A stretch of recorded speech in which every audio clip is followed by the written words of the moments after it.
Daniel, vous êtes cheminot et photographe au chemin de fer depuis l'âge de 16 ans, une bonne partie de votre vie déjà, en train de disparaître. Pourquoi déjà ce titre ? Alors, en train de disparaître, c'est vrai que le titre au départ n'était pas évident à trouver.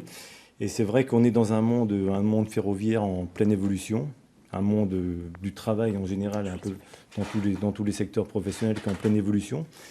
Et j'ai voulu témoigner donc par ma passion pour la photographie sur ce monde-là en pleine évolution.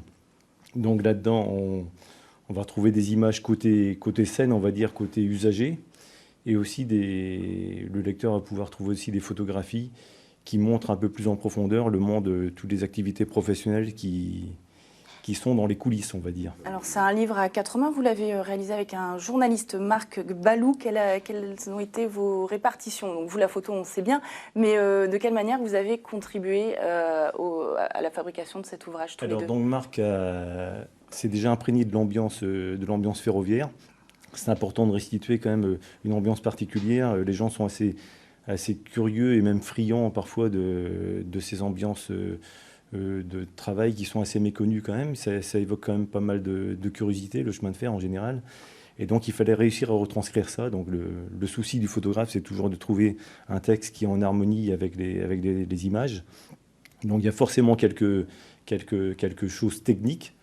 Mais il y a aussi sur l'initiative de Marc, il y a aussi des témoignages de cheminots qu'on trouve tout au long du livre et qui racontent leur chemin de fer et le chemin de fer qu'ils vivent au quotidien, son évolution.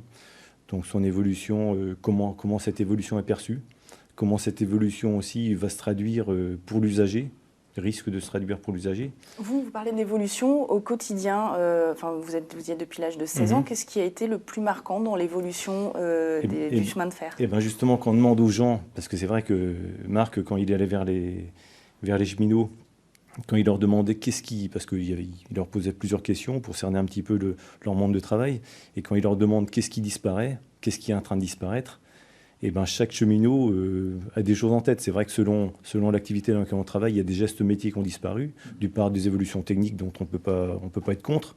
Heureusement que les entreprises évoluent. Mais il y a des métiers qui disparaissent, il y a des gestes métiers qui disparaissent, et il y a aussi surtout, moi je le prends plus comme ça, c'est plutôt un tissu aussi qui disparaît, des gens qui sont très liés par des activités complémentaires. Donc une entreprise qui est en train de se scinder en plusieurs activités et forcément des rapports humains qui changent énormément, quoi. Vous m'expliquiez quand on a préparé cette interview que l'esprit a changé aussi. C'est différent, en quoi ? Il y a un esprit justement qui change dans la mesure où chaque activité est autonome, est indépendante.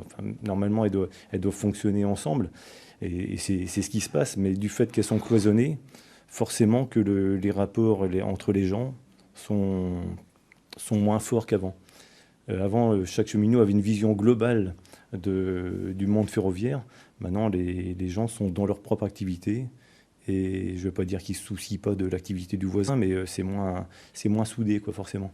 Mais bon, encore une fois, ce livre-là ne s'adresse pas qu'aux cheminots. Il y a quand même aussi l'usager qui est mis au cœur de ce livre. Les coulisses de ce métier. Ouais, parce que oui, comme je vous disais, c'est vrai que c'est un monde qui éveille de la curiosité. Et donc j'ai voulu aussi, à travers toutes ces images, faire découvrir ce monde justement qui représente des gens qui travaillent encore ensemble dans l'intérêt de tous. Et donc l'usager justement qui est aussi lui à sa hauteur acteur de tout ça, parce que c'est vrai que on voit tout évolue, les gares, les halls de gare. Maintenant on voit des gens qui ne vont plus vers les guichets, qui vont vers les distributeurs automatiques ou qui vont vers Internet. Donc c'est vrai que l'usager est acteur de tout ce monde-là. Le relationnel a donc changé. c'est l'ensemble de ce monde-là, coulisses et scènes, que j'ai voulu mettre en avant. Et donc ce livre, oui, je vous en prie. Et nous on a fait un jury là pendant que vous parliez. Avec Bertrand, on s'est rassemblés.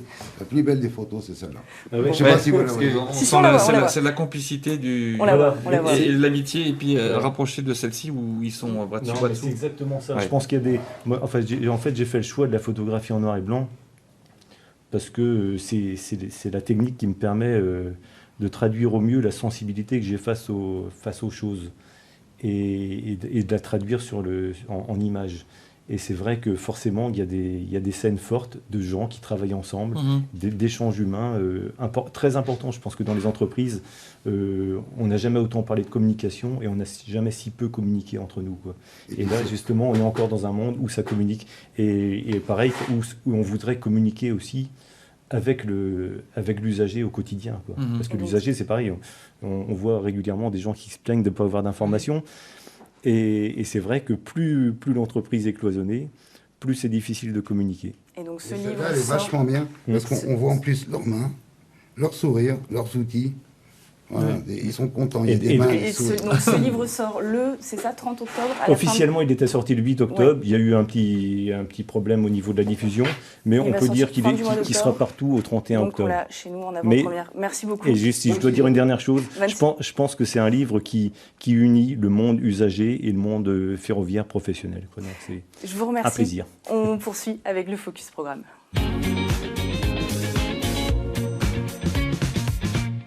Et dans la quête des vents, ce soir, Arthur de Kersozon se pose en Californie pour rencontrer le Santa Ana, un vent sec et chaud très redouté par les Californiens, car il est à l'origine des incendies de forêt qui sont très fréquents à la fin de l'été.